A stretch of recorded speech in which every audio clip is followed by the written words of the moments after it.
konteks seksismnya. Oke, but with this question, kalau dia judulnya adalah transitivity process in Joe Biden speech, what you want to do with that? Bisa kira-kira? Dapat nggak kira-kiranya? Oke, ma'am. Nah, jadi tinggal ditambahkan itu. Makanya kalau saya mikirnya, kenapa nggak text mentor yang nomor 1 itu? I do not know where the contact is. Kenapa itu aja nggak dipindahkan? Tapi gantinya kalau misalnya dia pakai email, kamu pakai ini, pakai SMS. Kan banyak tuh SMS penipuan. Atau kamu misalnya menganalisa misalnya apa, kan ada kemarin itu yang surat bank itu loh, yang Anda akan dikenain ini kalau misalnya tidak apa. Why don't you analyze that? Izin, ma'am, datanya Yes. harus berbahasa Inggris. Jadi nggak bisa kami menjadikan data kalau misalnya ininya bahasa Di konteks Indonesia. Indonesia. Oke. Iya. Datanya harus berbahasa Inggris ya? Iya, ma'am. Di situ juga kendala untuk data saya karena kemarin udah ACC dari Serama, cuman masih Itu kemarin, ragu. what is it? Apa datanya kemarin? Bahasannya? Bahasan saya tentang fake news, ma'am. Jadi mau ngambil online media yang berbahasa Indonesia dan juga dari Indonesia. Cuman Kalau kemarin dibilang saya nyarankan bukan dari bahasa Indonesia. Saya menyarankannya adalah ambil dari media berbahasa Inggris tapi di konteks Indonesia. oke, ma'am. Itu kan kemarin yang saya sarankan. Supaya misalnya dia, kan ada tuh banyak tuh kan yang dia di Indonesia, atau misalnya apa namanya, either dia boleh bahasa Inggris total atau dia yang pakai code missing, code switching, di mana ada dicampur-campurnya tapi masih ada bahasa Inggrisnya biasanya. Itu boleh kan? Iya, bisa, ma'am. Setahu saya ya ada bahasa Inggrisnya gitu. Oke, kalau gitu ganti misalnya email scam, oke lah kalau misalnya itu misalnya tidak boleh gitu ya. Maka email kira-kira, tapi saya nggak tahu apakah yang namanya scam. Oke. Nah, scamming ini yang banyak lagi misalnya dari mana nih contohnya? Contohnya selain dari email dari mana? Dari sosial media sih, ma'am. Saya pernah dapat dari Instagram, DM. Ya, biasanya kan gini, dia men-scam ngapain? Scam itu kan ada niatnya untuk Iya, mencari kalau keuntungan kan? iya. Kalau hoax itu kan enggak. So, dari mana misalnya? Nah, kalau yang dari email menurut pengalaman saya pernah dia nawari tentang jurnal, sisi jurnal untuk masuk ke tempat mereka. Kalau dia dari ini dari Instagram kemarin itu kayak undian berhadiah gitu, ma'am. Jadi kami misalnya saya punya akun Instagram, mereka mau menjadikan saya kayak brand ambassador, cuman saya harus kirim ongkos kirim untuk mendapatkan barang yang mau mereka kirim gitu. So, Jadi that's it. Sebenarnya saya mau bilangkan itu, yang paling banyak scam itu di mana biasanya? Biasanya di apa istilahnya kita bilangkan ini? Kayak Tokopedia, apa namanya? Shopee gitu. online shop. E-commerce, ma'am. E-commerce, iya. Bahasa Indonesianya apa? E-commerce itu kan bahasa Inggris. Bahasa Indonesianya bukan marketplace juga bahasa Inggrisnya. Nah, yang kayak begini gitu loh. Lihat scamming misalnya apa? Lihat kayak dia di toko online atau misalnya kalau misalnya dia berbahasa Inggris ya. So that's just example. Tapi kalaupun misalnya tidak begitu, you can use the same one, mau pakai juga email, tetapi konteksnya dibedakan gitu loh. Jadi mau menganalisa email yang dia di konteks tapi biasanya kalau email itu kalau bahasa Inggris nggak jarang orang Indonesia ya. Biasanya maksudnya korbannya bisa orang Indonesia tapi dia biasanya dari luar. But it's something that you can think about scamming gitu loh. Misalnya contohnya scamming. But one thing that I want you to remember, the reason why I keep saying that konteksnya apa? Konteksnya terlalu kecil because I'm thinking about your question.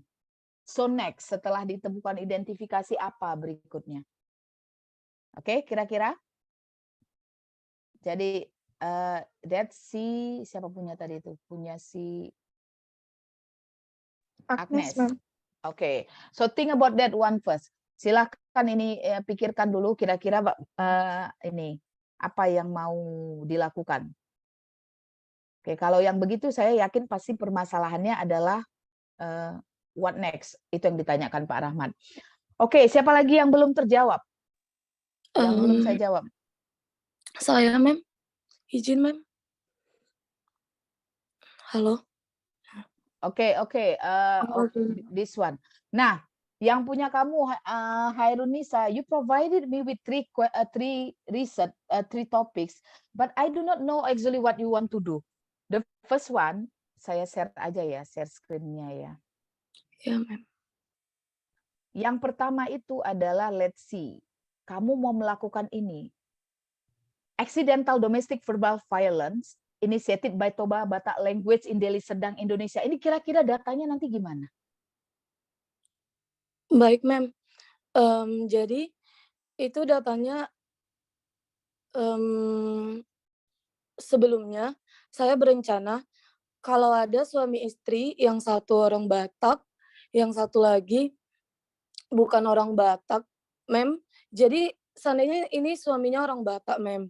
Jadi kayak verbal abuse gitu, Mem, ketidaksengajaan dalam berbicara. Jadi yang mana bagi kita itu bisa disebut kasar, Mem, tapi sebenarnya dia nggak bermaksud, tidak sengaja gitu, Mem. Oke, nah sekarang dari situ aja nggak ketangkap kalau nggak saya tanya bahwa ini adalah pasangan yang kan kamu harus konteksnya kamu kecilkan dulu.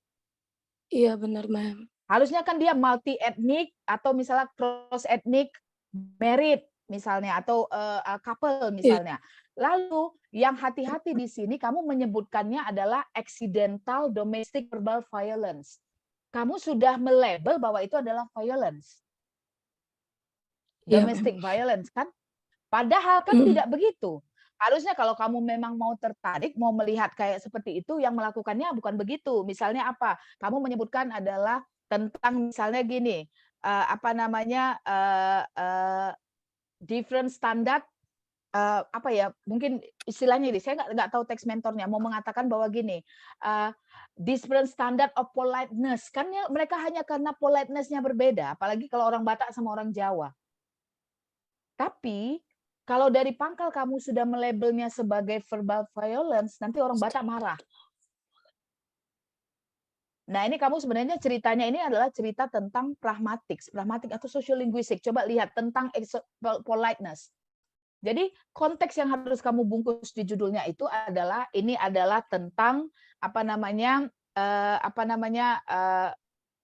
politeness dari segi bahasa yang dia berbeda-beda ininya bahasanya. That's actually the idea. Kayaknya macet-macet ya. Tapi kalau seandainya kamu melakukannya adalah accidental domestic verbal violence, nanti orang Toba marah. Karena mereka sudah di-label kian bahwa itu mengatakan, padahal ini hanya masalah sesuatu yang dianggap kasar oleh suatu suku, ternyata tidak kasar di suku lain. Lihat cabang linguistiknya apa talking about this one. Oke, Hairunisa? Oke, Mem. Oke, nah yang kemudian nomor 2 ini kenapa tidak bisa saya terima? Creativity of using social media improve English through Instagram and Discord. Saya nggak tahu mau melakukan apa ini sebenarnya. Lalu sudah ada kata-kata improves. Kemudian yang ketiga, ini kayaknya tidak jatuh ke konteks bahasa Inggris. The dilemma of working women should trade off between work and family life domains. Kemana bahasa Inggrisnya? Iya, Mem. Kan nggak ada, kan? Mem, izin sebelumnya, Mem. Nggak ada, Mem. Izin sebelumnya. Jadi kemarin, Mem, karena kan saya sudah PCM, Mem. Tapi karena saya lihat teman-teman udah pada ngajuin judul ke Sir Rahmat, jadi saya mau coba diskusi sama Sir Rahmat itu gimana gitu kan, Mem. Jadi pas saya kasih judul nomor 3 dulu yang pertama, setelahnya nomor 2. Nomor 3 nggak ada hubungannya sama bahasa Inggris. Nomor 2 juga seperti yang Mem bilang, nggak ada juga. Tapi ketika nomor 1, Sirnya menyarankan, kecuali kamu ingin buat yang suaminya seandainya orang barat nih, orang luar, yang istrinya entah orang Padang, entah orang apa gitu kan, Mem, terus diganti. Jadinya bukan accidental domestic verbal violence, jadinya verbal abuse, ma'am. Verbal Nah, abuse. oke, Nah, hati-hati. Yang pertama kan gini, satu permasalahan kamu adalah kamu cerita tentang bahasa Toba, kan gitu kan? Nggak ada bahasa Inggrisnya, nanti nggak kena. Itu yang pertama. Nah, iya, ma'am. yang kedua, hati-hati. Yang kedua, kamu mau mencari orang yang misalnya menikah nih antara orang bule dengan orang Indonesia. Iya, ma'am. Kamu dapat Benar. datanya dari mana? Apalagi pakai kata verbal abuse. Nah, jadi setelah semalam Rahmatnya bilang, saya udah langsung berencana. Oh, karena Rahmatnya menyarankan seperti itu bisa, saya mikirnya saya bisa tanya kejelasan judulnya dengan Mem Rahma. Jadi semalam saya langsung cari informannya, Mem, dan saya dapat satu rumah tangga yang orang luar menikah dengan perempuan tapi suku Padang. Yang sekarang ingin saya tanyakan, Mem, mengenai judul, apakah saya akan membawa adat itu sendiri atau saya bawanya antara bahasa Indonesia dengan bahasa Inggris, Mem? Nah, enggak, Begitu, yang Mem. jadi masalah bukan Padang di sini. Yang jadi kesalahan saya itu adalah pada kata-kata verbal abuse. Nanti tidak mau partisipan kamu dijadikan sebagai partisipan atau sumber data karena kamu sudah melabelnya adalah verbal abuse, paham? Oh iya, paham, Mem. Tapi kalau misalnya cultural differences, beda kan? Beda, Mem. Nah, kalau itu mungkin orang masih mau terima gitu loh. Maksudnya gini, dalam hal contohnya aja, kamu nanti akan mengamati rumah tangganya, bagaimana cara dia berkomunikasi. Contohnya, kalau suaminya ketika dia tidak suka, dia akan bilang langsung tidak suka. Kalau istrinya mungkin orang Indonesia, dia lebih cenderung apa? Pakai kode, ngomongnya yang lain gitu-gitu. So that's cultural differences yang dalam bentuk bahasa yang mungkin bisa kamu presentasikan. Tapi kalau Baik, Mem. pangkalnya sudah verbal abuse, ini kan apalagi kalau di luar negeri itu kan melanggar hukum, mereka bisa dipenjarakan. Iya, Be careful with the title. Makanya benar. cari dulu, kalau salah cara adalah berarti kamu we are talking usually about communication. Cari Oke, bagaimana Mem. komunikasi dalam interracial marriage. Judulnya interracial marriage ya. Jadi dia berasal dari ininya apa namanya dari race yang berbeda, dari kultur yang berbeda, maka kamu akan berbicara di situ dari perspektif bahasanya, cara mereka berkomunikasi. Nah, itu baru dapat, oke? Oke, Mem. Mem, kira-kira boleh bantu saya untuk bikin judul panjangnya nggak, Mem? Give Judul me yet komik. before you get the text mentor. Karena saya juga belum dapat, cuma dapat idenya bahwa ini Iya. adalah bahasannya Oke, tentang Mem. komunikasi di dalam keluarga Komunikasi. interracial atau di dalam, apalagi kalau misalnya dia ada anaknya. Lebih enak lagi, nanti lihat bagaimana Iya. cara anaknya ketika dia anaknya, ingat kalau misalnya kalau orang Indonesia kan pasti kalau nyuruh ibunya, mana pernah dia bilangnya, ambilkan dulu air kumak, kan nggak begitu kan? Iya, Mem. Ya. Nah, kalau orang bule itu biasanya mereka tidak dianggap, misal kayak menyebutkan bahwa kita saja memanggil ibu itu pasti ada address-nya, ibu. Kalau orang bule kan enggak, biasanya langsung pakai you gitu loh. Iya. Lihat anaknya nanti cenderungnya pakai bahasa yang mana. That's communication namanya. Communication. Bukan Oke, verbal Mem. abuse. Berarti Tapi cari dulu ininya ya, iya, cari Mem. dulu teks mentornya, misalnya apa? Communication among interracial couple misalnya gitu ya, apa communication strategy, communication pattern, pokoknya cari yang begini. Nanti kalau kamu sudah dapat teks mentornya, saya baru bisa mengasihkan, oke, ini akan dimodifikasi menjadi seperti ini. That's something like that. Baik, Mem. Oke? Berarti baik, akan saya cari dulu teks mentornya, lalu saya kirimkan lagi ke Ya. Mem filenya. Cari ya, ingat ya, berarti konteks kamu adalah Iya, Mem. tentang bagaimana mereka berkomunikasi, kemudian Among yang terjadi interracial couple. ya interracial couple, boleh saya nggak tahu, lihat aja istilahnya, apakah dia ada interracial couple atau dia apa namanya apa ya, kalau misalnya ini ya mengatakan bahwa mereka mempunyai bahasa yang berbeda. Karena bisa jadi race-nya berbeda gitu ya. Kayak kita sebutkan Different aja lah, communication. orang Palembang menikah dengan orang Jawa. Ini kan race-nya berbeda tapi sama-sama bisa berbahasa Indonesia kan gitu. Baik, Mem. Mereka memang kulturnya memang hampir sama, tapi kalau misalnya orang Amerika dengan orang Indonesia, race-nya sudah beda, kulturnya sudah beda. Jadi kalau nggak salah saya mungkin intercultural deh. Coba cari istilahnya. Intercultural. Iya. Oke, Mem. Cari yang kayak begini, oke? Oke, Oke, Mem. sudah. Mem, satu pertanyaan lagi, Mem. Jadi nanti ketika saya membahas tentang interculture, teori yang akan saya gunakan apakah fenomenologi, Oh, bukan, itu bukan teori, itu namanya adalah pendekatan metode? penelitiannya. Tergantung nanti kamu mau melakukannya apa. Kalau saya lihat karena kamu mau melakukan observasi di dalam suatu keluarga, lalu kamu melihat bagaimana ini, itu namanya adalah etnografi. Etnografi. Ya. Baik, Mem. Fenomenologi itu kalau misalnya ada satu fenomena yang dialami oleh banyak orang secara bersamaan, maka fenomenologi. Kalau case study adalah misalnya kalian melakukan sesuatu dan itu hanya di suatu sekolah tertentu, baru dia case study.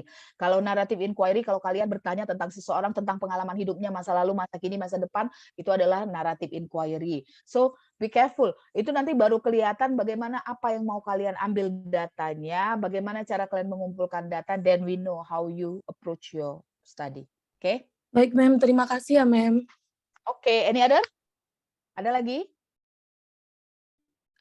Mem, Grace cuma mau nanya, kayak punya Grace kan language production among Lavender Guys kan, Mem. Nah, findingnya itu kan sudah pasti bahasa Indonesia, kayak misalnya kayak lak-lak. Mereka pakai kata lak-lak, tapi itu sebenarnya artinya laki-laki. Nah, kemarin sempat konsultasi sama Serahmat, Serahmatnya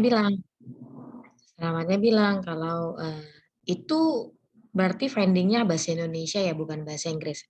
Yang mau terus Grace sampein sama Serahmat, sebenarnya iya, tapi Grace coba masukkan dalam bentuk kata bahasa Inggris. Jadi dia ada bahasa Indonesia, ada bahasa Lavender Guys-nya, ada bahasa Indonesianya, dan ada English-nya. Tapi belum dibalaskan, Mem. Yang mau Grace tanya, emang itu tidak diperbolehkan ya, Mem? Nah, itu dia. Saya nggak tahu kan kalian gaya selingkuh kalian orang USU ya. Dari yang saya lihat dari kemarin-kemarin kayaknya gitu. Kayaknya karena kalian bukan kecuali jurusan kalian adalah S2 linguistik. Kalau S2 linguistik bahasa apa saja silakan. Tapi kan kalian magister bahasa Inggris. Nah, tadi saya kepikirannya begini, supaya dia kena, misalnya gitu ya, supaya dia kena, apakah para Lavender Guys ini pakai bahasa itu nggak ada yang code switching ya? Mereka tidak mengcombine bahasa Inggris dengan bahasa Indonesia ya? Enggak, Mem. Nah, itu Lebih yang ke dia pakai gawat. bahasa mereka. Bahasa mereka kan. Karena kalian bukan orang linguistik. Kecuali kalian adalah, kan kalian ada di USU itu kan ada juga magister linguistik kan. Nah, itu mereka malah magister linguistik kalau kalian di USU setahu saya malah nggak boleh bahasa Inggris. Pokoknya bahasa-bahasa daerah yang ada di Indonesia, permasalahan linguistik yang ada di Indonesia, tapi nggak boleh bahasa Inggris. Tahu saya, makanya magister bahasa Inggris, kalian boleh membahas tentang linguistik, kalian boleh tentang pendidikan, kalian boleh tentang kaitan budaya dengan bahasa, selama dia dibungkus dengan kata-kata bahasa Inggris gitu.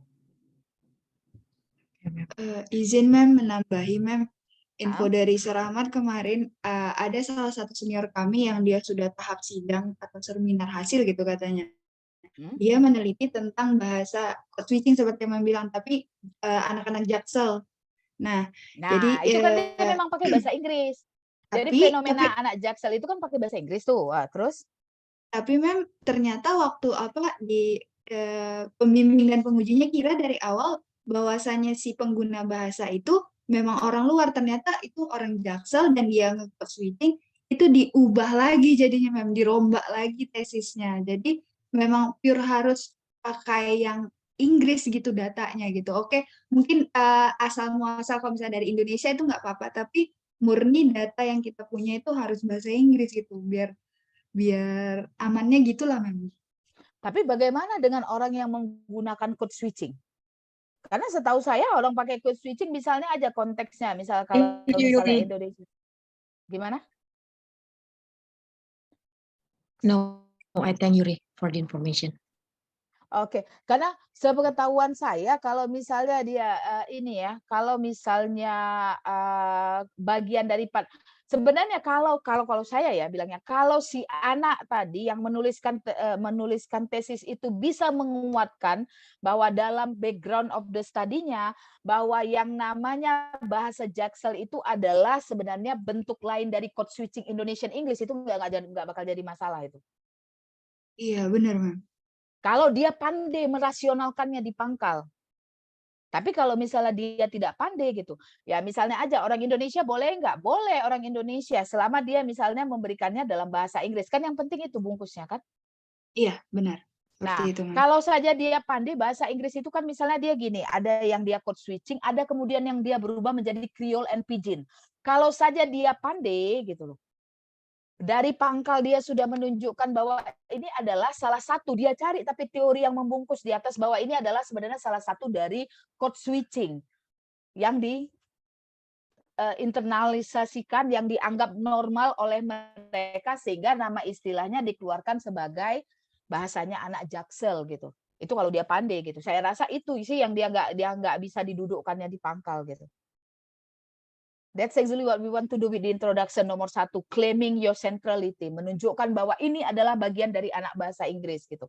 That's the first one you need to do. That this is part of your discourse community. Otherwise, yakinlah sama kayak yang sebelum-sebelumnya, dia mau meneliti, mau mengatakan bahwa, oh mem, saya mau meneliti novelnya dalam bahasa Inggris. Tapi yang ditekankannya itu adalah tentang bagaimana perempuan dimistreat, bagaimana perempuan mendapatkan perlakuan gender yang tidak setara di negara lain. Nah, kalau dia salah-salah dalam menyampaikannya, pasti orang akan menganggap bahwa ini bukan jurusan anak bahasa Inggris, ini pastinya punya jurusan misalnya studi gender atau jurusan perempuan gitu loh. Tapi kalau dia pandai di awal dia bungkus mau mengatakan bahwa yang namanya karya sastra itu adalah salah satu dari produk bahasa. Dia harus menyebutkan itu duluan. Itu kan discourse.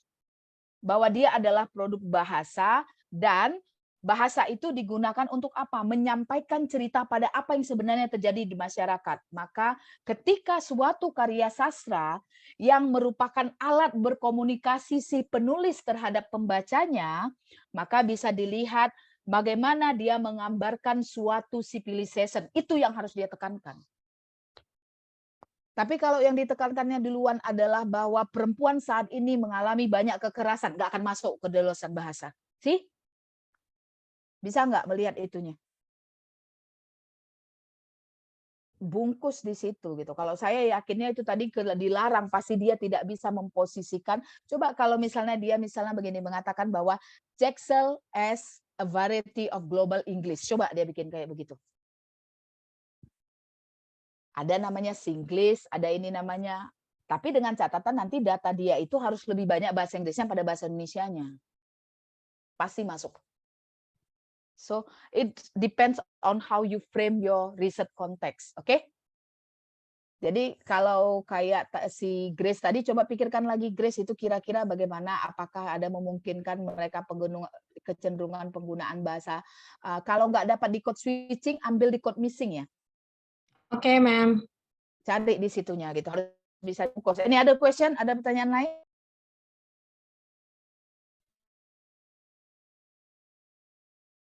Nah, ini yang jadi permasalahan karena saya tidak ikut uji di situ gitu loh. Jadi kalau pengalaman saya terus terang, apalagi waktu di awal-awal saya mengajar kakak kelas saya sakit kepala dengan para dosen-dosen yang dia tidak mau membaca, dia tidak membuka perspektifnya bahwa yang namanya penelitian itu, apalagi kualitatif, itu ada lebih 100 approach.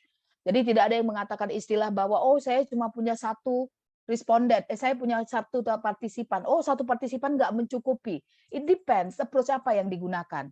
Lalu setiap approach akan menggunakan metodologi yang berbeda dengan istilah yang berbeda. Makanya saya bingung ketika kemarin kakak senior kalian mau melakukan tentang stand up comedian atau dia mau melakukan analisa terhadap pidato si Obama. Lalu kemudian salah satu dosen pembimbingnya mengatakan bahwa dia punya partisipan. Lalu saya tanyakan sama dosen pembimbingnya, yang mana yang partisipan? Dia bilang, oh itu Obama itu kan partisipannya. Apakah si researcher punya konsen dengan si Obama? Apakah dia bisa mengkontak Obama? Kan tidak bisa. Apa definisi partisipan? Di mana namanya aja partisipan rekrutmen. Kalian meminta dia langsung. Tapi kalau misalnya dalam pidatonya Obama, dia kan nggak ngubungin si Obama. Pidato itu sudah tersebar di tempat publik. Dan dia hanya menganalisa apa yang ada di publik itu yang disampaikan si Obama. That's discourse analysis. Yang namanya discourse analysis itu tidak punya yang namanya partisipan. Yang ada adalah data and data source. Lalu ketika saya tanyakan, oke silakan Bu, pertanyaan saya teori siapa yang Ibu pakai ketika Ibu mengatakan bahwa Obama itu adalah partisipan. Apa yang dilakukan oleh si researcher terhadap si partisipan sehingga dia layak disebut partisipan. Di mana letak partisipasi dia, di mana letak konsennya dia, dan di mana si researcher punya momen dia dapat mengintervensi si partisipan. Ibunya nggak bisa jawab. Ya, saya juga kurang tahu, Bu, tapi saya rasa we cannot use feeling. Ini bukan creative writing, ini adalah academic writing, semua harus berbasiskan pada teori. Kalian mau mengatakan bahwa saya mau melakukan penelitian ini dengan menggunakan analisanya si A. Silahkan, asal ada referensinya dan ada langkah-langkahnya. Kalian mau mengatakan, enggak, ini namanya bukan partisipan, ini adalah namanya ini. Silahkan, siapa referensinya? That's the same thing yang saya tanyakan kepada dosen pembimbingnya. Kalau Ibu yakin ini adalah partisipan, buku siapa yang Ibu pakai sebagai sumbernya? And she said, I do not know. Selama your feeling, it's not reliable. Tak ada feeling di dalam ini. Semuanya harus berbasis pakai teori siapa, pendekatan siapa yang mau dipakai. So, that's the same thing. Kalau seandainya saya bagian dari situ, saya akan masuk, saya akan mengatakan bahwa ini adalah bagian dari bahasa Inggris. Kenapa? We have global Englishes yang menciptakan varietas-varietas baru bahasa Inggris, di mana ketika multiculturalism, perkawinan antara bahasa target dengan bahasa asli terjadi, tidak bisa dihindarkan lagi. So this is a phenomenon of English language. English language invention, English language colonization. So why not? Kenapa tidak anak bahasa Inggris gitu? Saya akan berlogikanya dari situ gitu. Tapi mungkin pembimbing 1, pembimbing 2-nya juga tidak benar-benar membaca. Harusnya sebelum anaknya maju, siap dari pangkal udah diiniin. Jadi anaknya juga nggak capek kan, kasihan anaknya. Udah ngerjakan ini segala macam begitu apa. Oh ini this is not part of this gitu. That's why I keep saying you kasih saya judulnya, saya akan melihat dari perspektif apakah ini jatuh atau tidak di konteks bahasa Inggris. Lalu ketika saya katakan oke, tanya dulu sama Pak Rahmat, apakah ini boleh diambil judulnya dan konteksnya masuk atau tidak. So you will not spend your time doing something, at the end of the day it will be dismissed. Kan capek kalian ya kan? Oke, nah let's see. Ada lagi pertanyaannya? Ada? Mem, Oke, nggak ada? Ya. Mem, kalau misalnya racial discrimination boleh nggak, Mem? Tunggu dulu, racial discrimination kan ini mau diambil di bawah culture kan? Iya. Benar? Nah, sekarang konteks ke bahasa Inggrisnya kenanya kemana? Iya juga sih, tapi Mem kan semalam, saya beberapa hari yang lalu juga saya baca tentang beberapa racial discrimination di jurnal Language and Literature, Mem. Terus ada juga tesis dari kampus Malang kalau nggak salah, Mem, dari jurusan yang sama. Tesisnya tentang racial discrimination di Green Book movie, Mem. Oke, itu yang menjadikan dia sebagai bahasa Inggris. Movie-nya kan dalam bahasa Inggris kan? Oh iya. Oh jadi objeknya aja, Harus Mem. konteksnya apa gitu loh. Saya melakukan penelitian, saya membahas tentang gender representation. Kemana masuknya ke bahasa Inggris? Tapi saya bungkus, saya menggambarkan bagaimana gender stereotype digambarkan dalam buku pendidikan bahasa Inggris. Makanya masuk pada konteks saya, paham? Oh, I see. Sama kayak tadi yang saya bilang, dia cerita tentang bagaimana perempuan diberikan perlakuan yang tidak adil di dalam novel. Novelnya kan novel bahasa Inggris. Jadi Okay. as long as konteksnya itu ya, konteksnya itu kecilkan. Makanya saya bilang tadi, hati konteksnya yang dikecilkan. Kalian bisa membahas apa aja tadi tentang scam. Kalian misalnya tentang membahas apa sexism. Kalian mau membahas apa misalnya culture. Saya pernah melakukan penelitian ada di dalam artikel saya tentang apa? Tentang racial discrimination. Kalau dipikir discrimination kan lebar, tapi yang saya lakukan adalah diskriminasi terhadap dikotomi guru native and non-native English. Nah, itu yang mengecilkan dia. Lihat aja kalau di Medan, kalau orang bule pasti gajinya lebih besar daripada orang Indonesia. Padahal yang orang Indonesia bisa jadi dia tamatan S2, S2, pendidikan bahasa Inggris. Orang bulenya bisa jadi dia tidak punya latar belakang pendidikan bahasa Inggris, turis yang datang ke Bukit Lawang, tapi karena dia stay, hanya karena kulitnya putih, dia dianggap sebagai pemilik bahasanya. Gajinya, fasilitasnya jauh lebih besar daripada orang Indonesia. Right?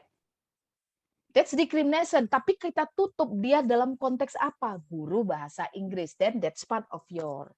Bisa kira-kira? Oke, thank you, ma'am. Oke. Misalnya kalian mau bikin apa lagi? Oh ya, mem, saya mau lihat. Pernah nggak misalnya kalian cari misalnya serial TV anak-anak. Tapi serial TV anak-anaknya jangan kalian ambil Upin Ipin, nggak boleh. See? Coba kalau misalnya kayak Hey Tayo. Tayo itu kan aslinya bahasa Inggris kan? Ambil yang bahasa Inggrisnya. Apalagi misalnya kayak dulu ada tuh yang kereta api itu. Ala Thomas and Friends. Nah, itu boleh. Sih banyak sebenarnya platformnya dulu yang dibungkus. Yang itu tadi kenapa dia boleh di dalam movie, film. Film itu kan salah satu karya yang menggunakan bahasa Inggris. Oke, ada lagi kira-kira? Mem, sekali lagi, Mem. Ya. Mem, kan kalau misal kita mau bahas konteksnya bahasa Inggris, berarti lagu kan termasuk juga, Mem. Apakah kita Iya, harus benar. membahas satu album? Iya. Satu album Lagu Mem, juga dibahas. bisa. Hah? Misalnya gini, Gimana? Mem. Apa datanya itu spesifik lagunya di apa? Di diskriminasi perempuan gitu. Di lagunya tuh di dalam satu album itu cuma ada 2 lagu yang masuk dalam datanya. Boleh nggak, Mem, datanya sekecil itu? Nggak bisa. Kalau begitu jangan albumnya, jangan artisnya yang kamu kecilkan. Misalnya kamu ambilnya misalnya apa? Oleh misalnya apa? African American singer. Atau misalnya Ya. apa? Di dalam genre R&B misalnya. Kan kalau genre R&B banyak artisnya. Kalau misalnya kamu kecilkan misalnya aja satu aja artis. Tapi kalau kalian mau yang paling banyak bermasalah itu adalah si Kanye West. Itu yakin saya banyak lagunya di dalam itu. Kalau yang kalian ambil si Kanye West. Oke, tapi kalau misalnya kalian tahu satu artis nih kayaknya nggak dapet, maka kalian jangan kecilkan nama artisnya. Kecilkan apa? Genre musiknya. Minimal Oke, datanya bisa. berapa kalau lagu, Mem? Saya nggak bisa mengatakan minimal berapa, tapi untuk menunjukkan dia rigor supaya data triangulation-nya dapat. Kalau dia cuma 1 atau 2, jangan-jangan karena cuma 2 lagu ini yang membuat dia topiknya apa gitu loh. Jadi mungkin kalau misalnya lagu kan nggak terlalu panjang, mungkin bisa 10 lagu gitu loh. Oh, I see. Something like that. To make sure that dia rigor. Bu, kalau misalnya buku boleh nggak? Boleh 1. Kenapa boleh 1? Do you know why? Karena terdiri dari beberapa chapter ya, Mem. Berapa chapter, berapa ratus halaman. That's the reason. Maka ketika satu buku, karena kalian anggap, oh ya cuma bukunya satu level, nggak banyak. Silahkan ambil buku yang sama, tapi levelnya beberapa gitu loh. Bisa kira-kira? Mem, terkait buku, Mem, kan saya membahas gender bias in textbook ya, Mem. Kemarin Sir Rahmat memastikan kalau misalnya buku yang saya cek itu tidak ditulis oleh perempuan. Jadi setelah saya cek juga memang itu kan saya ngambilnya buku K13 grade 8 kelas kelas 11. Kelas 11 SMA. Jadi memang setelah saya cek itu ditulis oleh laki-laki dan bukan tim. Is it okay, Mem, atau lebih baik saya cari yang tim? Jadi Kalau saya pribadi ya, saya tidak akan melarang buku itu nggak boleh ditulis perempuan gitu. Tapi kalau misalnya memang mau sekalian adalah coba bagaimana, karena itu mau tidak mau, coba bagaimana bukunya ada yang ditulis antara mana buku laki-laki, mana yang ditulis perempuan. Atau sekalian cari yang dia tim. Kalau misalnya bukunya ditulis satu, misalnya gini, kayak buku SD itu, kan itu ada buku SD itu kan beberapa kan, ada beberapa level kan. Nah itu kan misalnya gini, level 1 yang nulis laki-laki, level 2 yang nulis perempuan, misalnya gitu, itu bisa jadi bandingan. Lihat ketika penulisnya laki-laki atau perempuan. Atau genahnya adalah sekalian, nggak usah dilihat siapa penulisnya, kalau saya tidak melarang itu gitu loh. Kan itu berarti kita sudah simpulkan, padahal dalam menulis buku itu ada penulis, ada editor di dalamnya. iya, Mem, ada editor dan ada preview. Nah, kalau di Kan buku ada yang itunya saya lagi jadi, kan? iya, Mem, iya, Mem. Nah, makanya nggak harus selalu bahwa oh iya kalau ini penulisnya perempuan, kalau gitu paling amannya paling nggak cari yang dia ditulis oleh tim aja. Ketika kalau di tim itu kan ada gabungan laki-laki dengan perempuan. At the end apa yang mereka tampilkan gitu. Oke, Mem, thank you, Mem. Oke? Ada lagi? Mem, Ya. tadi mengenai maaf ya, Mem, saya off cam karena jaringan saya kurang bagus. Ya. Tadi mengenai lagu, Mem, tentang gender, Saya cuma pengen nyiapin judul kedua, mana tahu judul pertama saya tidak berhasil. Apakah boleh saya bikin perbandingan antara lagunya yang baru-baru ini viral, kalau saya nggak salah, Miley ya? Yang dengan, eee, mengimplementasikan perasaannya dengan lagu, yaitu balasan lagu dari Bruno Mars yang Ya, I but Can be Buy My careful. Flowers. Ya, I know, but be careful, that's only one song. Itu kan cuma satu lagu kan. Apakah boleh Kecuali jadinya saya bikin bisa aja. perbandingan? Heeh, iya, Mem. Perbandingan dengan apa kira-kira? Dengan lagu Bruno Mars, Mem. So what you want to see from that actually? Benar, karena sebenarnya kalau di critical discourse analisisnya sebenarnya si Miley itu bukan dia mau membalas lagunya si Bruno Mars, sebenarnya Iya, bukan. benar. Benar, She Mem. wants to express her own experience. Iya, benar, Mem. Dia kan menceritakan pengalaman dia pribadi kan. Iya, Mem, benar. Nah, tapi kalau misalnya kamu mau mencari tahu bagaimana perempuan menggambarkan laki-laki berdasarkan pengalaman dia, jangan lagu Miley Cyrus, lagunya siapa? Lagunya Taylor Swift. Taylor Swift, semua mantan pacarnya dijadikan lagu. Benar, Mem. Right?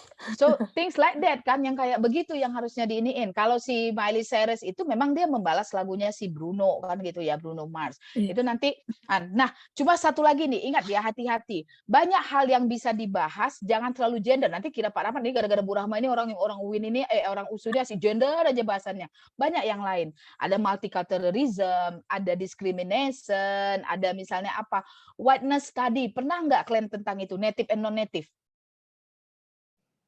Ketika kita cerita race, kalau itu kan tentang laki-laki perempuan gitu ya. Kalau misalnya tentang whiteness tadi, bagaimana misalnya apa film-film yang ada di global itu, bagaimana mereka mensupport atau mereka mengendorse yang namanya white culture.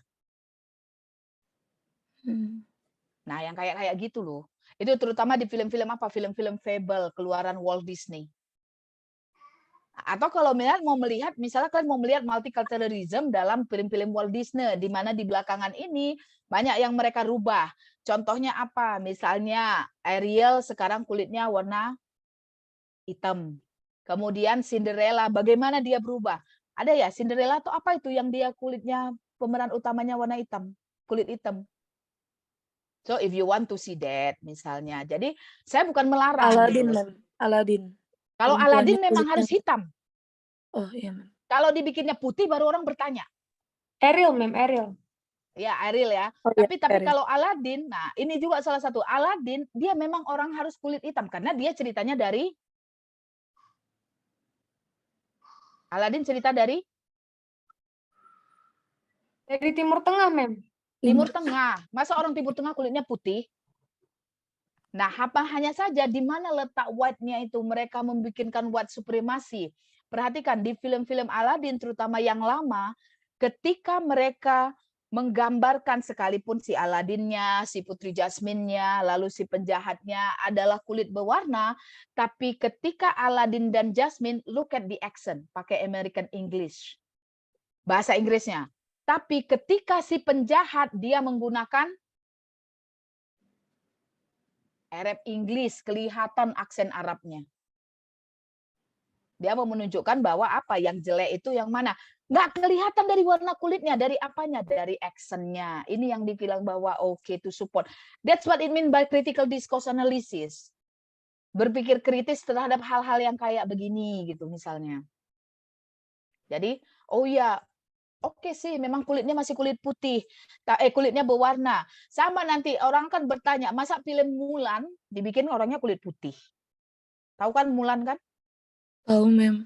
Nah, itu kan dia keluarnya dari mana? Keluarnya kan filmnya tentang dari China. Masa yang keluar bintang kulit putih gitu loh. Nah, things like that. Silahkan kalian kalau mau melihat yang kayak begini. Ini kan cultural aspect dari dalam mana? Dalam media-media berbahasa Inggris kayak begitu loh. It's not necessarily only gender. Gender itu hanya salah satu dari sekian banyak yang bisa dipermasalahkan. Oke? Oke, Mem. Makasih, Ada lagi? Mem. Ya, ada lagi kira-kira? Mem, izin, Mem. Terkait judul yang saya ajukan yang sudah Mem okekan kemarin, yaitu compliment dan apologize and compliment respon.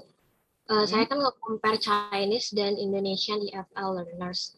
Kemarin udah saya bawa ke Serahmat, terus kata Serahmat, sebenarnya kan Chinese yang bakalan diambil ini kan yang udah tinggal di Indonesia, dia bilang gitu. Jadi kan sebenarnya konteksnya sama-sama orang Indonesia. Jadi Serahmat menganjurkan kalau ngangkat culture aja, perbandingan culture misalnya Karo dengan Java, tapi tetap FL Learners gitu, Mem. Jadi question research-nya nanti yang pertama difference, yang kedua similarities, yang ketiganya apakah culture mereka itu memberikan efek atau culture mereka itu ada gimana ya, Mem? Atau culture mereka dia meminta maaf dan mengkomplimen itu pakai culture mereka tapi menggunakan bahasa Inggris tapi tetap stylenya itu dari culture mereka gitu, Mem. Apakah itu bisa, Mem? Saya sebenarnya malah nggak dapat antara misalnya nggak tahu, saya coba kalian pikirkan kira-kira kalau orang Batak sama orang Jawa pakai bahasa Inggris ketika mengkomplimen kira-kira beda atau enggak? Misalnya kayak orang Melayu gitu kan, Mem. Mereka misalnya meminta maaf misalnya pakai pantun gitu. Itu kan Mana mungkin dalam bahasa Inggris? That's not possible, right? Malah saya berpikirnya gini, kalau seandainya gini, mereka minta maaf nih, tapi kan datanya baru berlaku kalau dia minta maafnya pakai bahasa Inggris kan? Iya, Mem. Sebenarnya itu nanti questionnaire-nya pakai bahasa Inggris gitu, Mem. Iya, tapi maksudnya ketika mereka meminta maaf dalam penggunaan bahasa Inggris kan? Iya, Mem. Nah, coba bilang, kan saya justru malah berpikirnya heran, saya malah berpikirnya kemungkinan kalau orang, terutama Medan ya, Hokkien, mereka masih banyak menggunakan bahasa Hokkien dalam hal ininya gitu loh. Dalam hal dalam kehidupan dia sehari-hari, dan kultur mereka di rumah itu beda dengan kultur orang Indonesia yang etniknya dari Indonesia. Saya bingung kalau misalnya Karo, coba bawa nanti ke Pak Rahmat, Karo dengan Jawa misalnya. Saya nggak tahu, ingat konteksnya adalah bahasa Inggris. Konteksnya adalah bahasa Inggris. Lalu ketika mereka nanti bertanya, nggak yakin saya ada perbedaan penggunaan bahasa Inggris orang Jawa sama orang Karo.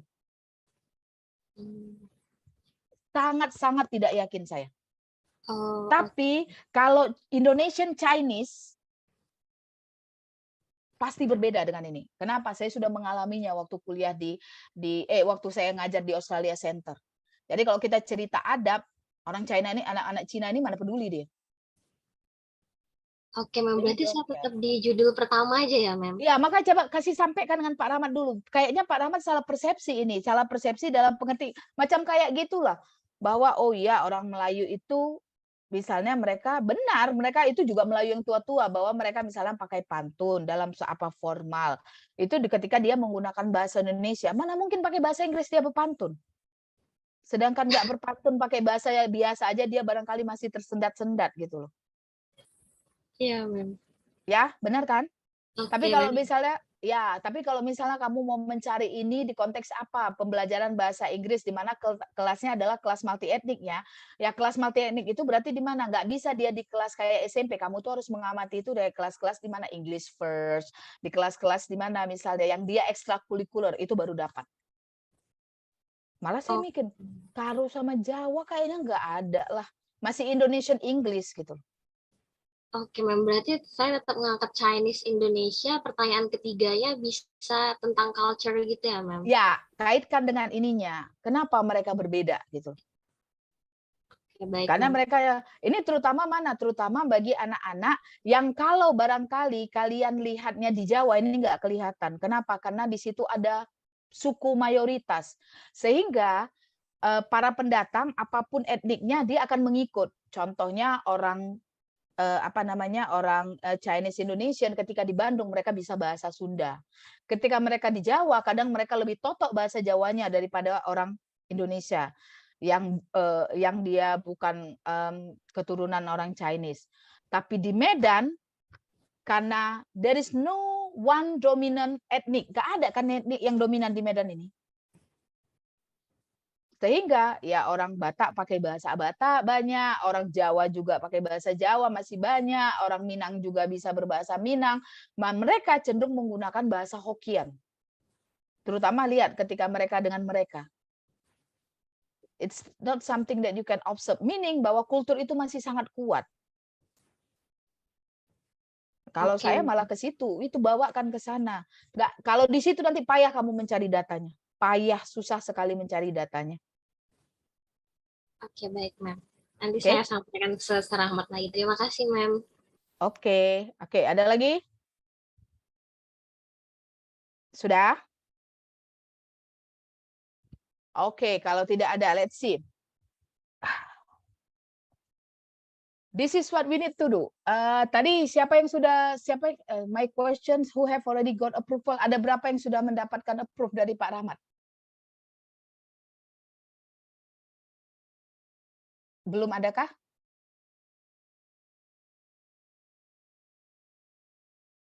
Saya sudah, Mem. Tapi masih Nah, kalau mengecek lebih lanjut tentang ininya, Mem. Kalau kata Rahmat sudah cocok, tapi dicek dulu apakah itu bisa diarahkan ke CDA atau ke content analysis. Oke, tapi judulnya udah oke dan nggak ada masalah kan? Nggak ada, Mem, yang gender bias. Oke, yang sudah oke, masukkan dia ke list yang saya buat di grup. Nama kalian, title-nya. Jadi saya tahu fokus-fokus kalian. Remember, so this is just to short the time. Nggak mungkin saya menunggu sampai kalian judulnya di approve semuanya, baru saya menerangkan, oke? Nah, kita asumsikan saja bahwa kalian nanti akan disetujui judulnya. So what next? Apa yang berikutnya? Begitu ya. Ingat bahwa prosedurnya, you have already got your references, text mentor, that's why you have your title. Jangan terbalik. Jangan judul dulu baru nyari sumber, itu dunia terbalik namanya. Sumbernya dulu dicari, setelah tahu apa yang ada di situ, apa gapnya, makanya kalian mau melakukan penelitian ini. Nah, sekarang kalian kan sudah baca apa segalanya. So, what you need to do next? Apa yang mau dimulai di pangkal? Pasti kan begitu kan? Okay, so we will talk one by one, starting from introduction, lead review, up to methodology, because we are preparing proposal. Ada 3 hal ini. So, I send you already the Swale Cast model. Nah, ada patokannya pada saat kita melakukan karya ilmiah. Disertasi ini kan karya ilmiah. Tesis ini karya ilmiah. Artikel jurnal itu adalah karya ilmiah. So, you must have these 3. Ada 3 hal yang harus kalian letakkan di dalamnya. The first one, make sure that you have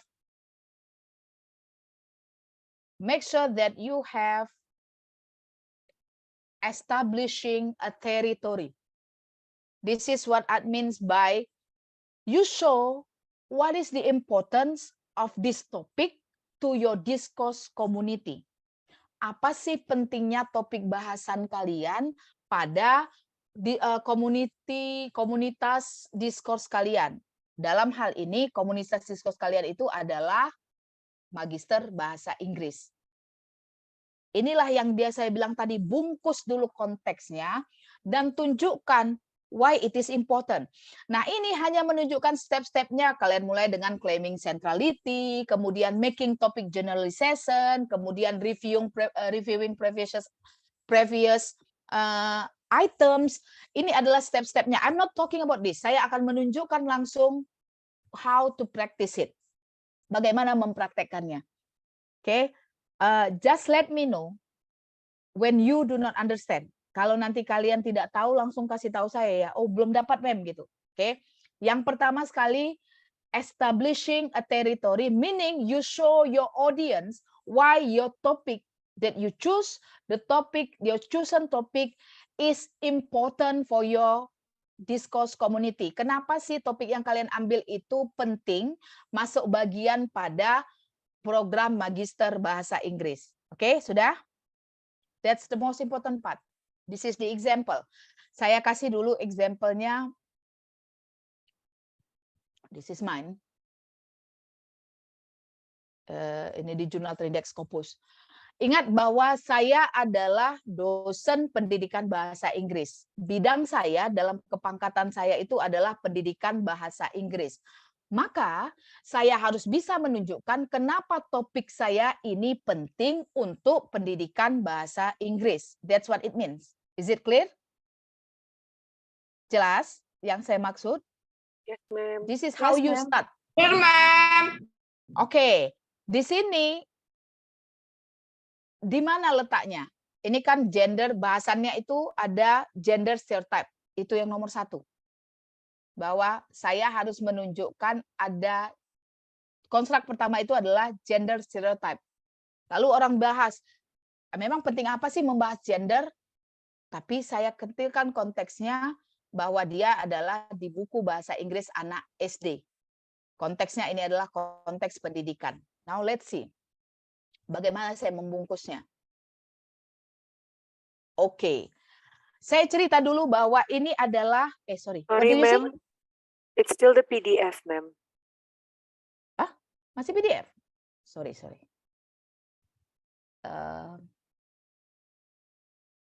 This one. And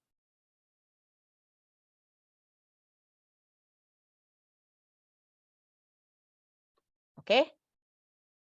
You see it now?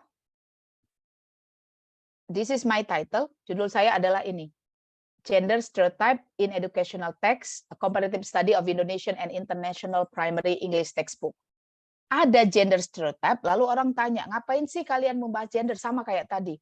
Mem, saya mau bahas sexism. Ngapain sih kalian bahas sexism? Mem, saya mau membahas tentang apa misalnya verbal abuse. Kenapa sih kalian bahas verbal abuse misalnya gitu ya? Maka kalian kan harus bungkus. Kenapa membahas ini penting di dalam konteks diskus community kalian? Kalau saya, kenapa gender stereotype ini penting? Gender stereotype dalam buku teks. Konteksnya dalam pendidikan bahasa Inggris. Yang pertama sekali, saya harus bisa menunjukkan apa artinya, apa kaitan antara gender dengan pembelajaran, dengan pendidikan. This is how I start. This is the same thing nanti yang harus kalian lakukan. Yang pertama sekali adalah kalian dudukkan kenapa masalah itu merupakan bagian penting dari penelitian di bidang kalian. Saya sebutkan bahwa in the educational text, di dalam konteks pendidikan, textbook, kontrak saya kan textbook. Textbook itu tidak hanya mengajarkan pembelajaran atau materi, content knowledge, dan keterampilan, tetapi juga mengandung norma-norma sosio-cultural, sosial budaya, dan ideologi, nilai-nilai ideologi tersembunyi kepada pembelajar. I start with that one. Hal ini berarti bahwa textbook itu adalah silent partner. Jadi ada yang menyebutkan textbook itu adalah hidden curriculum. Terserah kalian mau pakai teori yang mana gitu ya. Yang namanya textbook itu adalah silent partnernya guru yang membantu membentuk cara berpikir, cara bertindak, cara melakukan, nilai-nilai, dan melihat diri mereka terhadap para pelajar. Oke, jadi cara berpikirnya pelajar, cara mereka bertindak itu dipengaruhi oleh textbook. Lalu buku teks ini, karena dia tadi berfungsi sebagai itu, buku teks ini menyampaikan nilai moral, nilai budaya, dan nilai ideologi yang berbeda. Dengan kata lain, bahwa textbook ini, baik dia secara terang-terangan atau secara tersembunyi, berisi dengan norma-norma dan kepercayaan-kepercayaan yang dianggap layak atau diterima oleh masyarakat. Itulah alasannya critical pedagogy, pendidikan kritis itu perlu diajarkan, diperkenalkan di semua level pendidikan agar baik guru dan siswa tercerahkan dalam hal menganalisa apa sih nilai-nilai yang tersembunyi di dalam buku teks, terutama nilai-nilai yang terkait dengan masalah gender. That's how I studied. Oke, saya sudah tunjukkan kenapa masalah gender itu merupakan masalah yang terkait dengan buku teks, buku pembelajaran, walau belum saya kecilkan bahwa dia adalah pembelajaran bahasa Inggris. Oke, sampai di sini? Bisa? Jadi ingat ya, ini cara mendudukkannya. Kenapa sih bahasannya gender? Lalu, tadi saya tutup dengan mengatakan bahwa salah satu yang penting nilai yang ada dalam buku teks itu adalah nilai-nilai gender. Baru di sini disebutkan, saya sebutkan adalah bahwa sudah diketahui secara luas bahwa educational artefak ini adalah benda-benda yang dipakai untuk mengajar. Oke. Baik dia secara ideologi maupun secara institusi itu mengandung nilai gender di dalamnya. Maka konsekuensinya diinklusifkan nilai-nilai gender seperti apa? Kesetaraan gender, gender mainstreaming, gender responsif. Ini sudah menjadi fokus diskusi dan juga penelitian antara para scholar dalam bidang pendidikan bahasa dan applied linguistik terapan, terutama sejak dikeluarkannya Jane Sunderland, karya si Jane Sunderland ada di bawah. Dia membahas tentang bagaimana perempuan digambarkan. Nah, kalau kalian tanya, yang saya lakukan dengan ini mengatakan bahwa has been the central focus of discussion di dalam tadi, yang di dalam Swales tadi itu adalah bagian dari claiming centrality. Saya menunjukkan bahwa dia ini menjadi, dia adalah making topic statements. Saya membuat topik statement dengan mengatakan bahwa bahasan ini sudah atau masalah ini menjadi fokus penelitian oleh para peneliti di bidang pendidikan bahasa dan juga linguistik terapan. Oke. Lalu sejak karya si Jane, lalu saya lihat ini nanti letaknya adalah saya akan melakukan di bawah itu mempreview apa yang dilakukan orang sebelumnya terhadap bidang ini. Sejak karya si Jane ini dipublish di tahun 2000, maka minat para peneliti di topik yang terkait dengan gender dalam buku teks itu meningkat, baik dia dalam level inner circle, outer circle, dan expanded circle countries. Nah, ada yang tahu ini apa maksudnya? Sudah belajar tentang global Englishes, jadi mereka tidak lagi memisahkan bahasa Inggris itu sebagai native atau non-native, atau membagi Inggris itu sebagai misalnya ini adalah bahasa Inggris, bahasa pertama, bahasa kedua, bahasa ketiga. Mereka menyebutkan, si Kachru dan kawan-kawan yang mematok global Englishes mengatakan sebenarnya bahasa Inggris itu adalah milik siapa saja yang menggunakannya, makanya namanya global Englishes. Tapi ketika dia dibagi-bagi, dia bisa berada penggunaannya di inner circle. Manakah inner circle ini? Ini adalah negara-negara di mana bahasa Inggris itu sebagai bahasa sehari-hari. Contohnya Amerika Serikat, Australia, United Kingdom. Inilah yang dulu disebut sebagai native speaker. Lalu ada yang namanya outer. Outer circle ini adalah bahasa Inggris ini dipakai walaupun tidak dalam komunikasi sehari-hari, tapi dia dipakai di konteks-konteks tertentu dalam kegiatan rutin. Misalnya apa? Dalam pendidikan, dalam komunikasi di pemerintahan, dalam siaran televisi. Ini contohnya apa? Singapura, India. Mereka ini kan bahasa Inggrisnya sebagai bahasa kedua. Oke. And then the last one adalah expanded circle. Ini di mana bahasa Inggris itu hanya digunakan sebagai bahasa yang diajarkan di sekolah, tapi dia tidak digunakan di tempat umum, tidak juga digunakan sehari-hari, tidak digunakan di pemerintahan. Inilah yang masuk di Indonesia, Thailand, kemudian negara-negara Eropa, Jepang, Korea. So that's what it mean by this one. Kalau kalian tidak paham, oke.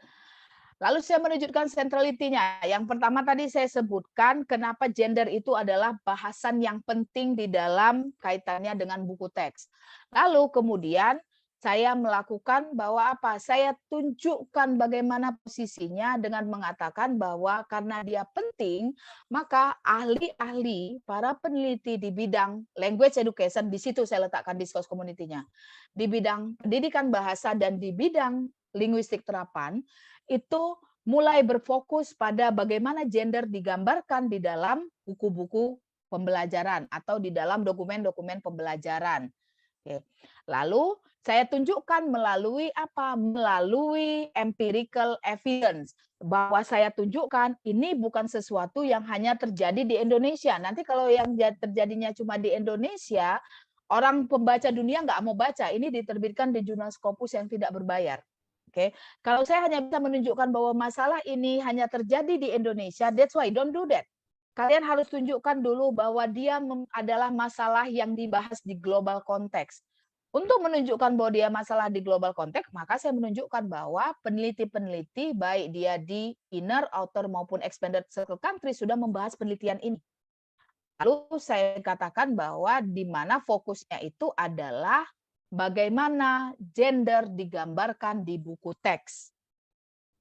Lalu saya mau mengaitkan karena saya menggunakan FCDA, Feminist Critical Discourse Analysis sebagai approach-nya. Lalu saya katakan, dengan banyaknya minat peneliti terhadap interest, lalu ditambah lagi dengan meningkatnya gerakan feminis di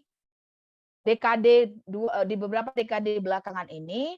Jadi salah satu topik yang banyak menarik perhatian para applied linguist atau para ahli linguistik terapan itu adalah bagaimana gender stereotype, gender segregation, pemisahan asimetrik, ketidakseimbangan, baik itu secara materi, jadi terlihat di dalam dokumennya, atau secara simbolically, tak terlihat secara jelas, secara simbol, itu dimasukkan di dalam buku-buku teks melalui perspektif feminis yang namanya adalah dalam critical discourse analysis yang namanya adalah feminist critical discourse analysis.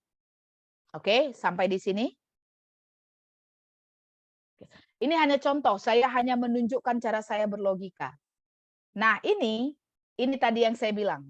Lalu saya membuka trik yang mana ketika saya mengclaiming centrality, saya buktikan dengan apa? Previous study. Tadi saya sebutkan bagaimana kondisinya sekarang dalam hal penelitian. Lalu saya kasih tahu ini. Ini yang saya tunjukkan bahwa empirical evidence menunjukkan bahwa ini adalah topik yang penting bagi para peneliti di bidang pendidikan bahasa. Saya masukkan. During the last 5 years, makanya selama 5 tahun terakhir, karena saking banyaknya saya membatasi 5 tahun. Kalau 10 tahun nanti lebih banyak lagi gitu ya. Dalam 5 tahun terakhir ini saja, pembahasan tentang ketidaksetaraan gender, ketidaksesuaian gender, lalu stereotipe gender dalam buku textbook itu secara general, dan buku textbook bahasa secara partikular itu sudah banyak diteliti. Jadi, lalu saya tembutkan, hasilnya menunjukkan bahwa meskipun bahwa ideologi yang menunjukkan lebih kepada perempuan, menunjukkan keberpihakan kepada perempuan itu ditunjukkan oleh Siang, Gabregois, Gajara, Salami. Namun secara garis besar, temuan-temuan dari penelitian ini menunjukkan bahwa yang namanya gender inequality itu masih banyak terjadi di mana laki-laki lebih banyak digambarkan daripada perempuan. Inilah dia penelitiannya. Oke. Lalu keberadaan peran-peran yang menggambarkan stereotipe gender itu ditunjukkan dalam penelitian ini.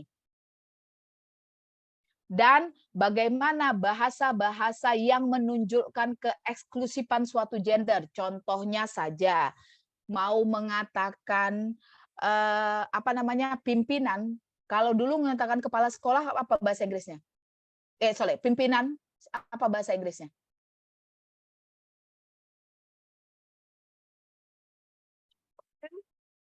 Principal? Kalau prinsipal kan nggak kelihatan gendernya. Oh, the headmaster? Headmaster nggak kelihatan gendernya. Apa yang kelihatan? Chairman. Oh, chairman. Ya kan? Chairman. Lalu ketika misalnya mengatakan sesuatu yang dia misalnya tak terlihat gendernya. Misalnya bahwa sebagian peneliti menunjukkan bahwa seorang kepala sekolah yang baik itu harus bisa membimbing guru-gurunya. Biasanya katanya itu digantikan dengan pronoun apa? His. His. Nah, ini yang namanya gender exclusiveness. Jadi lebih memakan laki-laki. Dan ini ditunjukkan oleh penelitian ini. Baru langsung saya kecilkan dalam buku teks bahasa Inggris yang ada di dunia. Oke? Sampai di sini. Boleh tanya, Mem? Ya. Mengenai kata ganti tadi berarti masuk juga ya, Mem, kayak dalam terjemahan beberapa kitab untuk menggambarkan Tuhan pakai his juga ya, cuman dia kata gantinya his-nya hanya H besar gitu ya, Mem ya. Oke. Nah, itu juga bisa dilihat gitu. Kenapa ketika dalam penggambarannya itu dipakai pada his? Iya. Kan? Kenapa dia his gitu loh? Padahal saya nggak tahu ya, paling tidak ketika perspektifnya kalau dari agama Islam, Tuhan itu dikatakan tidak memiliki gender. Benar. Dia kan tidak manusia. Dia hanya dikatakan sebagai zat yang memiliki ini, tapi tetap kenapa penulisannya itu pakai his? Makanya tahu nggak sekarang ini ada yang namanya gender liquid, gerakan yang sekarang. Yang dia orangnya tunggal tapi pakai their, pakai mereka. So that's what people do. Oke, sudah. Nah ini nanti masuk yang kedua. Saya menunjukkan apa yang sudah dilakukan orang. But that's the first three thing. Oke, itu yang saya tunjukkan ketika saya mau mengasukin ketika saya mengikuti move 1 dari si Swell. Saya menunjukkan teritori, saya menunjukkan kenapa masalah gender ini penting, apa kaitannya gender dengan textbook, dan apa kaitannya antara gender dengan pembelajaran bahasa Inggris. Saya tunjukkan dalam ketiga paragraf ini. So if you want to see, kenapa saya tidak pernah membagi text mentors yang saya pakai, kalau ya karena kalian kalau ke Google Scholar saya semua ada di sini, bisa di-download, dia kan tidak dibasi. Di jurnal-jurnalnya sudah terbit. So that's example, the first example. Saya tunjukkan ini contoh yang pertama ya. Kebetulan di pertama ini saya menggunakan step 2 dan step 3 dari yang punya si Swells. Oke. Sampai di sini saya tahu mungkin si abu-abu, but bisa nggak kira-kira mendapatkan idenya? Bisa? Belum. Kalau belum bilang belum. Kalau misalnya udah bilang udah gitu loh. Atau misalnya udah dapat Mem tapi masih belum terlalu gitu. Sudah dapat Mem, cuman perlu lebih praktek banyak langsung ya. Iya. Oke, ya praktek langsung. Oke, nah yang kedua. Saya kasih contoh di mana contoh ini bukan yang saya punya. Oke. Ini untuk menunjukkan nanti Mem Rama ini ya karena dia punya makanya dibuat begitu. But that's not, it's a global. Inilah alasannya kenapa dosen-dosen Indonesia banyak ngamuk-ngamuk. Oh ya aku kayaknya udah nulis bagus sekali. Tapi ku kirim ke jurnal nggak ada, selalu di reject. Bagus menurut versinya orang Indonesia. Versinya orang Indonesia, bagus itu apa? Banyak bercakap-cakap entah kemana-mana, tak ada referensinya. While the rhetoric pattern, untuk internasional dia nggak boleh begitu. Semuanya harus berbasis referensi, lalu tunjukkan bahwa ini adalah masalah yang menjadi perhatian dunia. Kan mau diterbitkan di dunia. Yang baca kan bukan cuma orang Indonesia. Kalau yang kalian cuma bisa tunjukkan bahwa ini adalah permasalahan yang hanya terjadi di Indonesia, that's only for the attention, the interest of Indonesian audience. Kalau ke level Sinta, oke lah gitu loh. Tapi kalau misalnya kalian mau mengirimkan ke level dunia, kalian harus tunjukkan bahwa ini adalah masalah yang memang diteliti oleh orang di dunia dan terjadi di konteks dunia. Oke, so the second one, I will share you this. Ini bukan saya punya, ini saya ambil dari, oke, lihat. Dia menunjukkan tentang kepuasan terhadap guru bahasa Inggris yang berbicara, kepuasan terhadap guru speaking bahasa Inggris yang dia native atau non-native. Oke, ingat ya konteksnya ya. Jadi ini ada rasa puas siswa. Lalu itu konstruk yang pertama. Lalu ada guru yang dia native, guru mengajarkan kelas speaking, dia native dan non-native. Oke. Lalu terhadap apa? Teaching competence. Oke. Dan juga terhadap motivasi belajar. Dapat konstruknya? A PET analytic approach ini adalah pendekatan dia dalam melakukan analisanya nanti. Jadi dia mau mencari tahu bagaimana sih kepuasan siswa terhadap kemampuan mengajar guru bahasa Inggris kelas speaking yang dia native atau non-native, dan juga terhadap motivasi belajar mereka. That's the construct. Ingat konstruk penelitian kalian. Lalu bagaimana dia menggambarkannya? Nomor satu, dia harus menunjukkan dulu apa sih kaitannya motivasi belajar dalam motivasi terhadap pembelajaran. Lihat. Makanya dia penting dalam pembelajaran bahasa Inggris. Penelitian sudah menunjukkan, ini step yang kedua tadi. Penelitian sudah menunjukkan bahwa yang namanya motivasi itu adalah salah satu prediktor, faktor yang menentukan paling penting terhadap kesuksesan belajar bahasa Inggris sebagai bahasa asing atau sebagai bahasa kedua. Langsung dia masuk. Bisa? Langsung dia kaitan motivasi terhadap pembelajaran. Lalu dia bilang lagi, motivasi itu dipengaruhi oleh faktor-faktor yang terkait, baik itu faktor internal dari individu pembelajarnya, dan siapa yang mengatakan ini bahwa yang namanya motivasi terkait dengan internal faktor dari si pembelajar, ini yang mengatakan. That's reference. Jadi nggak cuma cakap gitu loh. Kemudian juga dia dipengaruhi oleh external faktor. External faktor itu seperti apa? Sosial, budaya, dan konteks pembelajaran yang mengatakan ini. Pak, dia sebutkan apa fungsinya motivasi terhadap kesuksesan belajar, lalu apa yang mempengaruhi motivasi. Lalu kemudian dia sebutkan di sini. Nah, maka dari faktor-faktor tadi, guru bahasa itu memiliki peran yang penting dalam memotivasi siswa selama pembelajaran.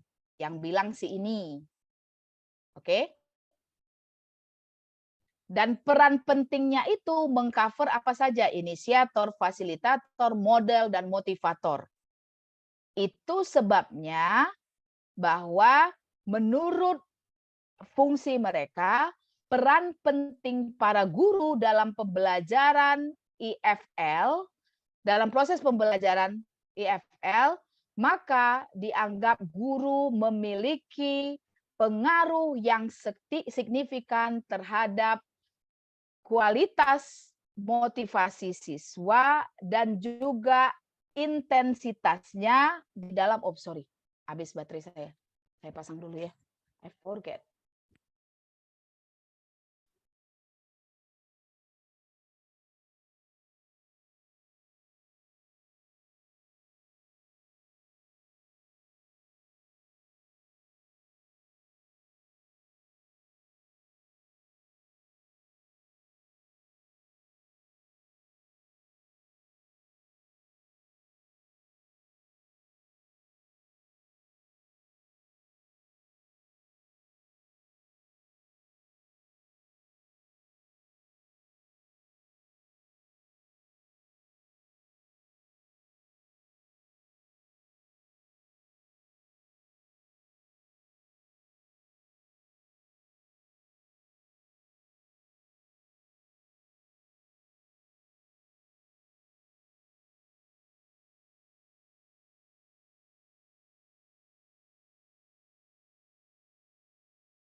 semester 3 ada ya kelasnya? Ada semester 3 ada, semester 2 nggak ada. Yang semester 3, if you have a class, you can leave. Nanti bagian yang saya terangkan, I will share. Oke. Okay, ma'am. Thank you, ma'am. Okay. See you, ma'am, next week. Have a Okay, nice see you. weekend. Okay, Have a nice weekend, ma'am. bye. Oke, so saya siapkan yang ini, nanti mana tahu kalau misalnya kalian kurang dapat. Oke, sampai di sini tadi, lihat dia sudah memasukkan semuanya. Saya ulang lagi, pertama dia menunjukkan dulu fungsi motivasi dalam pembelajaran bahasa Inggris. Lalu kemudian dia jelaskan faktor-faktor apa saja sih yang mempengaruhi motivasi itu. Ini agar dia dapat menyebutkan bahwa guru itu adalah salah satu faktor yang dapat mempengaruhi motivasi siswa, kan begitu ya. Lalu kemudian dia mengatakan bahwa itu sebabnya karena pentingnya peran guru bahasa Inggris dalam pembelajaran, proses pembelajaran mengajar, guru itu memiliki pengaruh yang sangat besar terhadap kualitas dan intensitas motivasi siswa di dalam belajar bahasa Inggris, di mana yang dapat nanti memediasi perkembangan motivasi. Jadi paragraf pertama dia menunjukkan dulu kenapa motivasi itu dan kenapa guru itu adalah bagian penting dari pembelajaran bahasa Inggris. Sampai di sini bisa didapat? Oke, paragraf yang kedua, tapi kalau kalian perhatikan ingat bahwa semuanya di dalam riset itu harus berbasis pada referensi. Paragraf kedua dia baru cerita, tadi udah masuk kan gurunya, baru dia membedakan antara guru native dengan guru non-native. Sini dia bilangnya. Dia bilang bahwa guru dalam konteks pembelajaran bahasa Inggris itu dianggap dia sebagai grup yang kompleks, di mana mereka bisa dipisahkan atau didikotomi menjadi guru dia bahasa Inggris yang dia berbicara bahasa Inggris sebagai bahasa asli atau sebagai native-nya, atau dia berbicara bahasa Inggris sebagai non-native. Lalu lihat, ini stop ya. Kenapa nanti saya kasihkan, saya stop ke kalian, karena ini kebetulan adalah buku jurnal yang dia introduction-nya sangat sedikit. Saya tadi kan panjang. Nah, ini ke bawah. Ini sampai ke bawah. Ini bukan centrality. Di sini nanti dia mau menunjukkan the niche. Jadi ingat bahwa bagian yang kedua dari Swilkas model itu adalah setelah dia menentukan establishing territory, menunjukkan bahwa ini adalah penting. Kemudian yang kedua, dia harus bisa menunjukkan establishing a niche. Dia harus menunjukkan bahwa ada suatu permasalahan yang masih belum tercover dalam topik ini. Itu namanya establishing a niche. Di artikel saya tadi ada, ini yang berikutnya itu ada, dia sudah masuk establishing a niche. Oke. Kemudian baru nanti dia occupying a niche-nya. Oke. Sampai di sini paragraf pertama lah yang dianggap paling merepresentasikan terhadap tadi. Bisa kira-kira? Bisa kira-kira logikanya sekarang? Bahwa dengan judul ini, dia membahas judulnya tentang dia membahas tentang kepuasan siswa terhadap guru native dan non-native Inggris, guru yang berbahasa Inggris sebagai native ataupun kepuasan siswa terhadap kemampuan mengajar guru yang menggunakan bahasa Inggris sebagai bahasa asli atau sebagai non-native-nya, dan bagaimana motivasi mereka belajar, ya. Dan di paragraf 1 ini dia sudah tunjukkan semuanya bagaimana mereka saling terkait. Dia sudah tunjukkan kenapa bahasan ini adalah penting bagi discourse community-nya. Discourse community-nya apa? Bagi para guru bahasa, terutama guru bahasa Inggris atau bidang pendidikan bahasa Inggris. Oke? Kira-kira bisa atau masih perlu lagi contoh?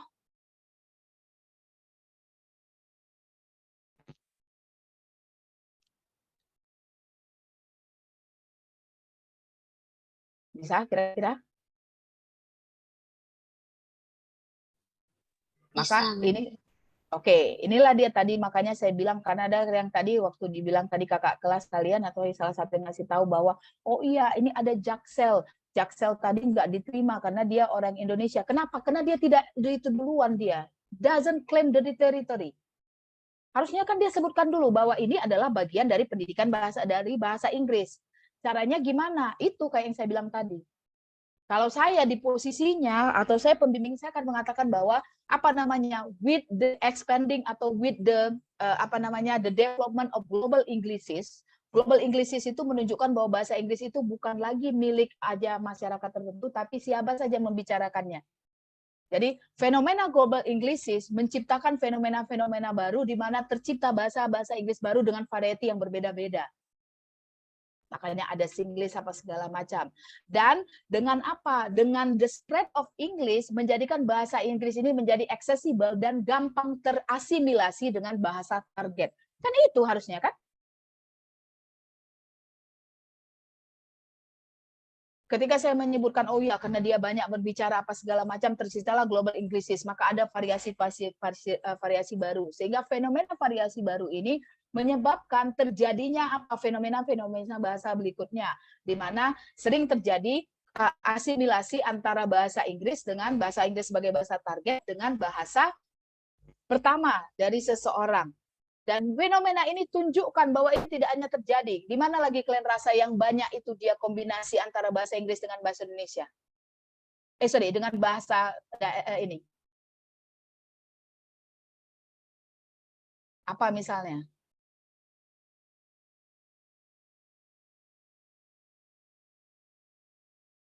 Ada yang tahu? Bahasa di Afrika contohnya.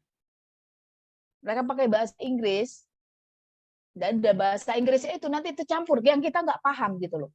Kemudian apalagi yang bahasa yang ada campur-campur yang kayak begini gitu. Nah, kalau seandainya sebenarnya Singapura itu dia juga ada konteks-konteksnya yang ditambah-tambahinnya. Dan cuma orang Singaporean English yang dia menguasai itu yang dia paham. Kita aja kadang nggak paham dia ngomong apa, makanya dikasih dia sebagai subtitle misalnya. Atau misalnya apa, saya nggak tahu, coba dilihat, mungkin ada kayak negara-negara. So the point is shows that the topic that you choose is part of your discourse community. In this case, show first that the choice that you choose is belongs to Magister Pendidikan Bahasa Inggris. Jangan kemana-mana dulu. Jadi kalau misalnya tadi yang namanya oh ya, yang membahas tentang misalnya apa, oh mem, saya mau membahas tadi tentang apa tadi yang dia ada newspaper si punyanya Yuri ya. What's yours, Yuri? Iya, Mem. Nggak, apa bahasannya? Lupa saya. Tentang apa? Fake news in online media. Oke, fake news. Nah, di sini kan dia mau ceritanya, dia kan mau menceritakan bahwa yang namanya fake news itu kan masuknya apa? Ada di dalamnya digital literacy, ada di dalamnya hoax, ada namanya penipuan gitu ya. Tapi tunjukkan dulu bahwa yang namanya media, online media itu dia kan menggunakan bahasa sebagai media untuk berkomunikasi. So that you put that. Kalau dia tidak menunjukkan, kalau dia tidak menekankan bahasa, nanti dibilangnya ini kayaknya bukan punya anak bahasa Inggris ini punyanya anak apa misalnya komunikasi, atau misalkan bisa masuk ke komunikasi itu. Iya, Mem. Lalu dibungkusnya pakai apa? Dia membungkusnya pakai apa? Bahwa ini adalah media-media yang ditulis dengan bahasa Inggris. Itu yang mau ditekankan. The language use-nya. Apapun misalnya kalian pilih, oh ya mem, saya mau milih-milihnya misalnya game. Nah kalau game bagian apanya? Saya mau game mem, ya, mau melihat bagaimana gambar karakter itu digambarkan di dalam game. Yang diceritakan bahwa apa? Bahwa karakter itu dinarasikan dengan bahasa. That's your focus. Sebutkan juga bahwa oke, dengan perkembangan digital sekarang ini, development di mana salah satunya adalah dengan apa? Dengan teknologi artificial intelligence, di mana diciptakan produk-produk baru yang kemudian banyak diintegrasikan dalam berbagai aspek pendidikan, terutama aspek kehidupan, terutama dalam level pendidikan. Salah satu mungkin yang dikembangkan saat ini adalah bagaimana dunia gaming berkembang dan bagaimana game ini dipakai dalam konteks pembelajaran. Nah, game ini sendiri terdiri dari berbagai unsur yang dia tidak terlepas dalamnya adalah unsur bahasa. Itu letaknya. Tunjukkan bahwa dia adalah bagian anak bahasa. Kalau enggak nanti bakal ditolak lagi. Ngapain pula kalian bahas game katanya? Bahwa game itu sendiri dia punya unsur-unsur di dalamnya. Jadi bukan hanya cuma visual yang hanya dia. Kalau orang-orang dibilang komputer, dia pasti akan membahas tentang codingnya. Kan gitu kan? Tapi kalau kita adalah bisa bahasa, yang jadi kita adalah kita mau melihat bagaimana karakter itu dinarasikan di dalamnya gitu loh.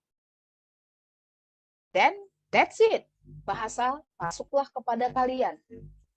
Atau misalnya kalian mau melihat bahwa game ini dikenal memiliki apa? Karena dia memiliki anak-anak memiliki intensitas yang tinggi terhadap penggunaan game. Padahal game ini memiliki unsur-unsur yang tidak hanya pada teknik, pada bagian apa namanya teknologi features-nya, tapi juga di dalamnya ada unsur-unsur verbal. Kan ada bahasa. Kalian misalnya mau melihat bagaimana swear words dalam game misalnya. Sehingga secara langsung atau tidak langsung game ini dapat mempengaruhi anak dari segi apa? Dari segi communication, kan gitu. Bungkus semuanya di dalam. That's the first thing that you need to do. Got it? Kira-kira bisa? Inilah, Mem. Oke, Mem. Jadi pikirkan gitu dulu, poin-poinkan dulu. Ini 1, 2, 3, 4 apa yang bisa masuk gitu. Jangan sampai kalian lari nanti dikira orang, oh, ini kok ngapain newspaper? Atau tadi misalnya, oh iya dia bahasnya tentang apa? Dia tentang seksisme. Oh ini tentang apa? Kekerasan seksual. Ditanya orang apa pula anak bahasa Inggris kekerasan seksual gitu. Tapi misalnya apa? Bagaimana berita-berita menceritakan tentang kabar-kabar terkait kekerasan seksual. Lihat dari segi sensitivity-nya, apakah penulis itu cenderung menjadikan sebagai korban, yang menyalahkan korban, atau dia yang memposisikan fokusnya itu kepada siapa? Korbannya. Misalnya, apa pakaian yang digunakan, apa kebiasaan dia, atau fokusnya kepada si pelakunya. Lihat kecenderungannya. Maka konteksnya apa? Dalam segi bahasa, bahwa bagaimana suatu bahasa disampaikan itu sangat bergantung bagaimana apa isi meaning dari suatu bahasa itu dipengaruhi oleh berbagai faktor. Salah satunya adalah bagaimana pengguna menggunakan bahasa itu dan bagaimana audiens menanggap bahasa yang digunakan. Nah, itulah dia letaknya kaitannya dengan bahasa. See? Karena kalau enggak nanti larinya apa pula ini membahas kekerasan seksual, ini membahas tentang bencana, ini membahas that thing. Apa pula nih yang dibahasnya tentang video politik? What you want to do with that? Apa yang mau dilakukan dengan itu?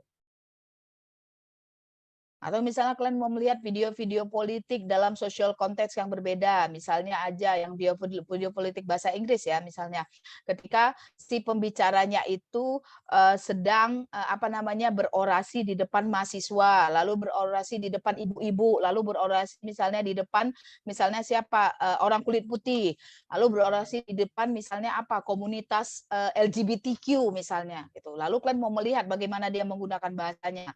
Berarti kaitannya dari socio-cultural konteksnya, gitu loh. Penggunaan bahasa, gitu. Nanti kalau nggak masuk itu kepada orang apa? Anak sospol. Kan dia sosial politik. See, that's what it means by lintas. Berpikir. Oke? Ada pertanyaan kira-kira?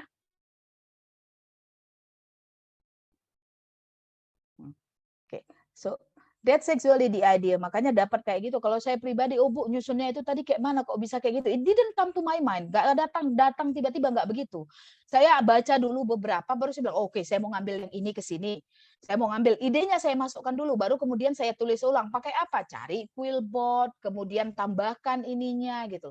Jangan kalian copy-paste, pasti langsung kelihatan kan kalau copy-paste kan. Lihat aja dia, oh ya ini gimana ya caranya menunjukkan bahwa, oh kalau menunjukkan bahwa gender itu adalah bagian dari pendidikan. Itu kok saya ambil setelah saya membaca referensi dari tempat lain gitu. Makanya that's why I keep saying that find your text mentor. Karena text mentor itulah nanti yang kalian pakai karena dia berlogika. Kayak mana dia mau menunjukkan bahwa ini adalah konteksnya di discourse communities ini. Maka yang paling enak cari text mentor, you have the title, you have the same everything, the different only the context. Itu baru enak.